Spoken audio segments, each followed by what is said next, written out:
टुनटुनी अपने पिता के साथ एक जंगल में रहती थी। उसकी माँ को गुजरे हुए 2 साल हो चुके थे।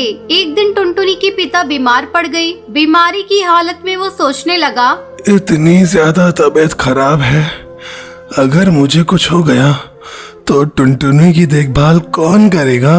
मैं आज ही अपने मालिक को बुलाऊंगा कि वो मेरी बेटी को गोद ले ले और उसकी अच्छी तरह से देखभाल करे। आखिर मैंने अपने मालिक की इतनी सेवा जो की है, मालिक मेरी बातों को नहीं टालेंगे। 2 दिन से बीमारी के कारण टुनटुनी का पिता टुन्नू काम पर नहीं जा रहा था। तब उसका मालिक कहता है, अरे टुन्नू, क्या हुआ भाई तुम्हें? तुम 2 दिनों से काम पर नहीं आ रहे हो, इसलिए मैं तुम्हें आज देखने के लिए आया हूँ। सेठ जी, अच्छा किया जो आप आ गए। मैं आज ही आपको याद कर रहा था। ऐसा लगता है अब मैं नहीं बचूंगा सेठ जी। ये मेरी बेटी है टुनटुनी। मैं चाहता था आप इसकी देखभाल करें। ठीक है टुन्नू, मैं अपनी पत्नी से पूछकर तुम्हें बताऊंगा। घर जाकर कड़कनाथ अपनी पत्नी सुंदरी कौवी को ये बात बताता है। सुंदरी कौवी, मेरे कारखाने में एक पक्षी काम करता है। आजकल वो बहुत बीमार है। वह चाहता है कि मैं उसकी बेटी को गोद ले लूं। क्या तुम उसके लिए राजी हो? अरे कड़कनाथ, क्या बात करते हो जी? हमारा तो खुद ही एक बेटा है कालू, और मैं वर्कर की बेटी को क्यों गोद लूं? ऊपर से उसके पढ़ाई का खर्चा, फिर उसकी शादी की चिंता। मुझे तो ये ठीक नहीं लग रहा है। अरे सुंदरी कौवी, तुम जरा दिमाग से सोचो। वो पक्षी जो कुछ ही दिन का मेहमान है, मैं इतना पागल थोड़ी ना हूँ कि मैं एक मजदूर की बेटी को गोद लेकर अपनी बेटी बना लूं। मैंने तो सोचा कि तुम्हें एक मुफ्त की नौकरानी मिल जाएगी। ये तो बिल्कुल पते की बात कही है आपने। अब कड़कनाथ टुनटुनी को लेने जाता है। अपने पिता से अलग होते समय टुनटुनी फूट फूट कर रोती है।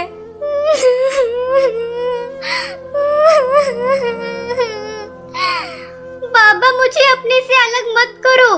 मैं आपसे अलग होकर कैसे रहूंगी? बाबा, मैं आपको छोड़कर कहीं नहीं जाऊंगी। जा मेरी बच्ची, इसी में तेरी भलाई है। कड़कनाथ टुनटुनी को घर लाता है। घर आकर कड़कनाथ अपने काम में बिजी हो जाता है और सुंदरी कौवी टुनटुनी से मीठी मीठी बातें करने लगती है। टुनटुनी, तू कुछ खाएगी?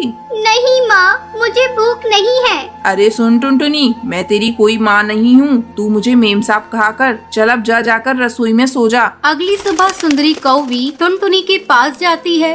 ए टुनटुनी, चल अब उठ। हमारे यहाँ इतनी देर तक कोई नहीं सोता। मैम साहब, रात में मुझे नींद नहीं आई। वो मुझे अकेले सोने की आदत नहीं है। तुझे तो अब सोना पड़ेगा। तू अकेले सोने की आदत डाल ले। चल अब झटपट उठकर मेरे साथ काम में हाथ बटा। टुनटुनी सुंदरी के साथ काम में हाथ बटाने लगती है। शाम को कड़कनाथ जब ऑफिस से आता है, टुनटुनी, मेरे लिए ठंडा पानी लेकर आओ। अभी लाती हूँ साहब। ये लीजिए साहब। कैसा पानी है? मैंने तुम्हें ठंडा पानी लाने को कहा था और तूने नल का पानी लाकर मुझे दे दिया। सारा मूड खराब कर दिया। ये कहकर कड़कनाथ टुनटुनी को एक थप्पड़ लगा देता है। धीरे धीरे समय गुजरने लगता है। एक दिन कड़कनाथ को कारखाने में खबर मिलती है कि टुनटुनी के पिता की मौत हो गई। कड़कनाथ ये बात टुनटुनी को नहीं बताता। अब कड़कनाथ और उसकी पत्नी सुंदरी कौवी टुनटुनी पर पहले से भी ज्यादा अत्याचार करने लगते हैं। एक रात जब टुनटुनी सोई हुई थी, तब उसके सपने में उसके पिता आते हैं और उससे मिलने की इच्छा जाहिर करते हैं। बेटा, मैं तुमसे मिलना चाहता हूँ। काफी दिन तुझे देखे हुए हो गए। टुनटुनी सपने में अपने पिता को देखकर बेचैन हो जाती है। अब टुनटुनी सुंदरी कौवी के पास जाती है। उस समय कड़कनाथ और सुंदरी कौवी सो रहे थे। टुनटुनी दरवाजा खटखटाने लगती है। मैम साहब, जल्दी दरवाजा खोलिए। मुझे अपने बाबा से मिलने जाना है।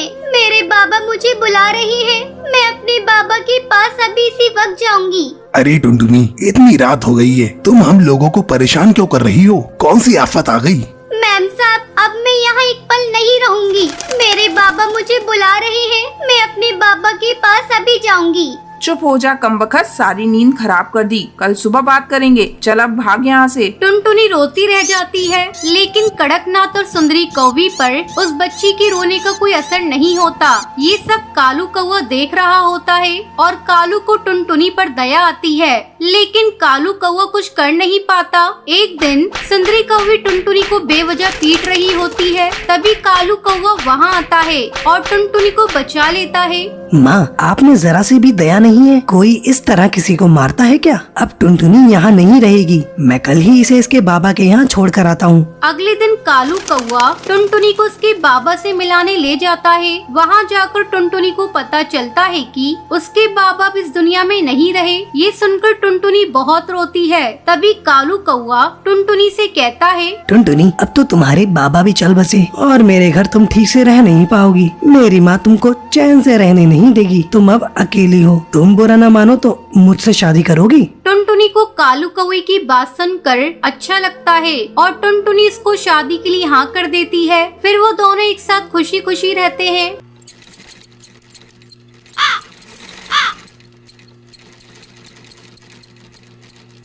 सुंदरवन जंगल में टुनटुनी चिड़िया अपनी माँ टूनी चिड़िया के साथ रहती थी। टुनटुनी चिड़िया को बचपन से ही सिलाई करने का बहुत शौक था।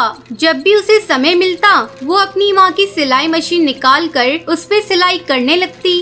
माँ, ये देखो ना, मैंने कितनी अच्छी फ्रॉक सिली है। अरे वाह बिटिया, तूने तो बहुत अच्छी सिलाई की है। लेकिन बेटा, तू अपनी पढ़ाई पर भी ध्यान दे। मैं तुझे एक बड़ी अफसर बनाना चाहती हूँ। तेरी परीक्षा होने वाली है और तू सिलाई करने में लगी रहती है। माँ, मुझे सिलाई करना अच्छा लगता है। मैं पढ़ाई के साथ साथ सिलाई करना भी सीखूंगी। मैं कुछ नहीं जानती। आप मेरा दाखिला किसी सिलाई सेंटर में करवा दो। ठीक है टुनटुनी, जब तेरा इतना ही मन है तो मैं तेरा दाखिला किसी सिलाई सेंटर में करा देती हूँ। अगले दिन टूनी चिड़िया टुनटुनी का दाखिला एक सिलाई सेंटर में करवा देती है। अब टुनटुनी पढ़ाई के साथ साथ सिलाई भी मन लगाकर सीखने लगती है। कुछ ही दिनों में टुनटुनी की स्कूल की पढ़ाई हो जाती है। एक दिन टूनी की सहेली बबली कबूतरी उसके घर आती है। अरे टूनी, ओ टूनी, कहाँ है? जल्दी आ। तब टुनटुनी चिड़िया कहती है, आंटी, वो माँ घर पर नहीं है, पड़ोस में गई हैं। आप बैठिए, मैं उन्हें अभी बुला कर लाती हूँ। तुम टुनटुनी हो ना? कितनी बड़ी हो गई है। जब मैंने तुझे देखा था उस समय तू बहुत छोटी थी। पहचाना मुझे? मैं तेरी बबली आंटी हूँ। टुनटुनी, तू जाकर अपनी माँ को बुला ला। टुनटुनी चिड़िया पड़ोस में अपनी माँ को बुलाने के लिए चली जाती है। थोड़ी देर बाद टुनटुनी चिड़िया अपनी माँ को लेकर घर आती है। अरे बबली कबूतरी, तू कब आई? टुनटुनी, तू जाकर चाय बना ला। फिर टूनी चिड़िया बबली कबूतरी से बातें करने लगती है। बबली कबूतरी टूनी से कहती है, टूनी, तेरी बेटी बहुत प्यारी है। मैं इसे अपने घर की बहू बनाना चाहती हूँ। मेरा बेटा बंटी एक वकील है और उसके लिए मुझे तेरी बेटी जैसी ही एक संस्कारी बहू चाहिए थी। तेरी बेटी मुझे बहुत पसंद है। तुझे इस रिश्ते से कोई एतराज तो नहीं है ना? नहीं नहीं बबली कबूतरी, ये तुम कैसी बातें कर रही हो? मुझे इस रिश्ते से कोई एतराज नहीं है। मैं लाख कोशिश करके भी इतना अच्छा रिश्ता ढूंढ नहीं पाती। जल्दी टुनटुनी चिड़िया और बंटी कबूतर की शादी हो जाती है। शादी के कुछ ही दिन में टुनटुनी चिड़िया एक बच्चे की माँ बन जाती है। ससुराल में सभी लोग उससे खुश थे। एक दिन बंटी कबूतर टुनटुनी चिड़िया से कहता है, टुनटुनी, आज ऑफिस में कुछ ज्यादा ही काम है। मैं रात को देर से घर लौटूंगा, तो मेरा इंतजार मत करना। इतना कहकर बंटी कबूतर वहाँ से चला जाता है। लेकिन थोड़ी देर बाद कालू कौवा तेजी से उड़ता हुआ उसके घर आता है। गजब हो गया टुनटुनी बहन। जब बंटी कबूतर अपने ऑफिस जा रहा था तब एक बाज ने उस पर हमला कर दिया, जिसमें उसकी मौत हो गई। इतना सुनते ही टुनटुनी चिड़िया रोने लगती है।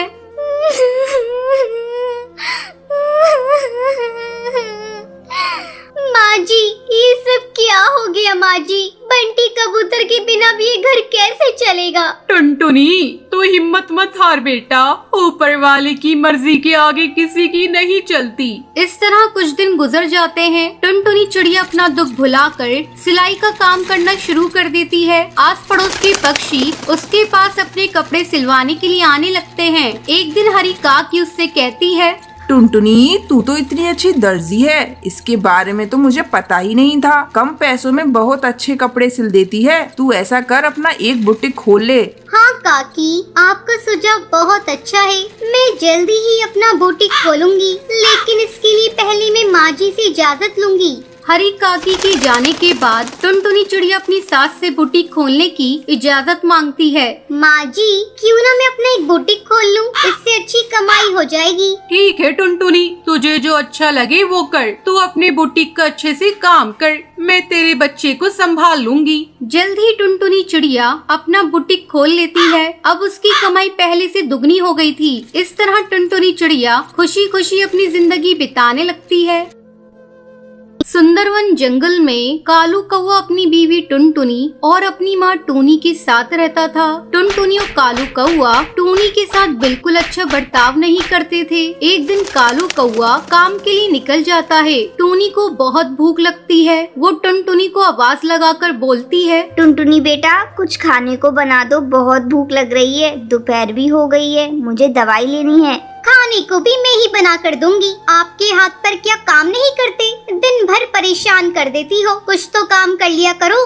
बेटा, मुझसे काम नहीं होता, वरना मैं तुम्हें परेशान नहीं करती, मैं खुद ही सब कर लेती। हाँ हाँ, खाना खाने को बोल दो बस, तो भर भर कर खा लोगी। और थोड़े से काम का बोल दो तो हाथ पैर नहीं चलते इनके। इतना बोलकर टुनटुनी अपने कमरे में चली जाती है। टूनी चिड़िया भूखी ही रोते रोते अपने कमरे में जाकर सो जाती है। शाम को कालू कौवा नौकरी से आकर अपने कमरे में जाकर सो जाता है। टूनी चिड़िया भूखी प्यासी ही सोई रहती है, उसे कोई पूछने नहीं आता। दूसरे दिन टूनी की तबीयत खराब हो जाती है। टूनी कालू कौवे के पास जाती है और बोलती है, बेटा कालू, मेरी तबीयत आज कुछ ठीक नहीं है और मेरी शुगर की दवाई भी खत्म हो गई है, जरा बाजार जाकर ला दो।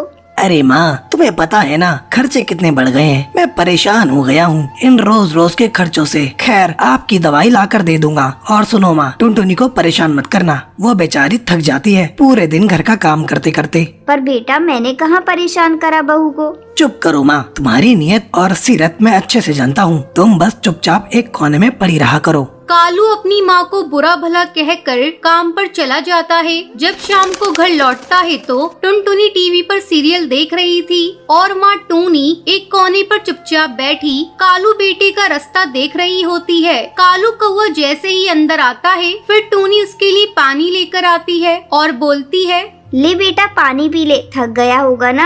हाँ हाँ, P low Kalu ji, P low. तुम्हारी माँ को ही तुम्हारी फिक्र है बस, मैं तो कभी तुम्हारे बारे में सोचती ही नहीं हूँ। ऐसा नहीं है बहू, तुम टीवी देख रही थी इसलिए मैंने पानी दे दिया, आखिर मेरा बेटा है। अरे सब समझती हूँ मैं आपकी हरकतें, कितनी चालबाज हैं आप, घर में फूट पड़वाना चाहती हो। ऐसा कुछ नहीं है बहू, बेटा तू समझा बहू को, ये क्या कुछ बोल रही है? क्या समझाऊं है?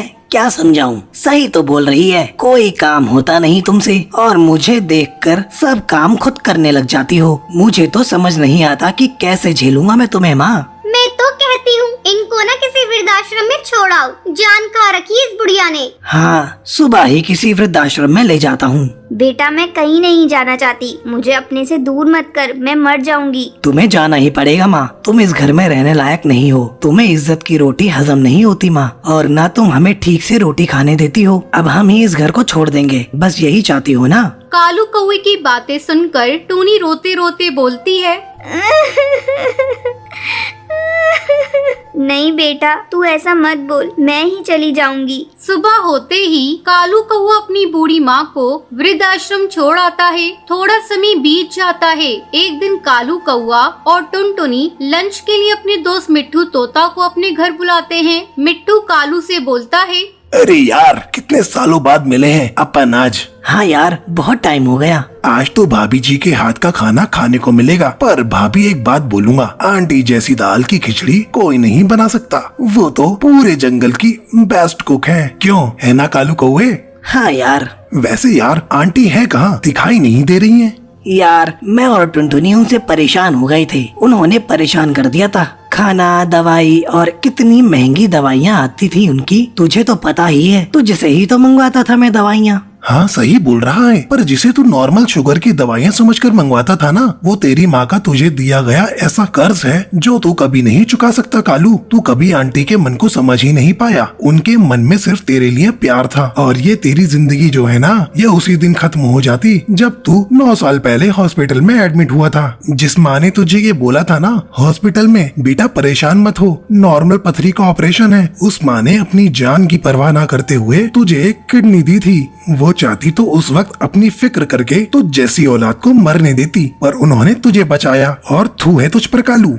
मिट्ठू की बातें सुनकर कालू की आंखों से आंसू बहने लगते हैं। दूसरे दिन ही कालू कौआ सुबह सुबह अपनी माँ को लेने आश्रम पहुँच जाता है। आश्रम में टूनी की तबीयत बहुत खराब होती है और वो बस कालू को ही याद करती रहती है। डॉक्टर कालू को देखते ही बोलती है, कैसे बेटी हैं आप, जो अपनी माँ को इतनी तकलीफ में भी यहाँ छोड़ गए। वो आपको इतना याद कर रही है और आप अपने ही जीवन में मस्त हैं। आप जैसे लोगों को अपनी माँ का जरा भी ख्याल नहीं होता। डॉक्टर आप उन्हें ऐसे मत डांटिए, उनकी कोई गलती नहीं है, वो तो मैं ही बार बार बीमार पड़ती रहती हूँ। देखा कितनी अच्छी माँ है, तुम्हारी गलतियों को भी अपनी गलती बता रही है। तुम धन्य हो जो तुम्हारे पास माँ है। इस दुनिया में ऐसे भी पक्षी हैं जिनके पास माँ का साया तक नहीं होता। डॉक्टर की बातें सुनकर कालू अपनी माँ टूनी को रोते रोते गले लगाता है और बोलता है, माँ मुझे माफ कर दे माँ, मैं तेरे कर्जों को कैसे उतारूं? माँ मैंने तुझसे बहुत बुरा बर्ताव किया। माँ जी मैंने भी बहुत बुरी तरह से आपको परेशान किया, मुझे माफ कर दीजिए माँ जी। अरे मेरे बच्चों, माँ कभी अपने बच्चों से नाराज होती है? मैं तो बस हमेशा तुम्हें खुश देखना चाहती हूँ। और फिर तीनों खुशी खुशी घर आ जाते हैं।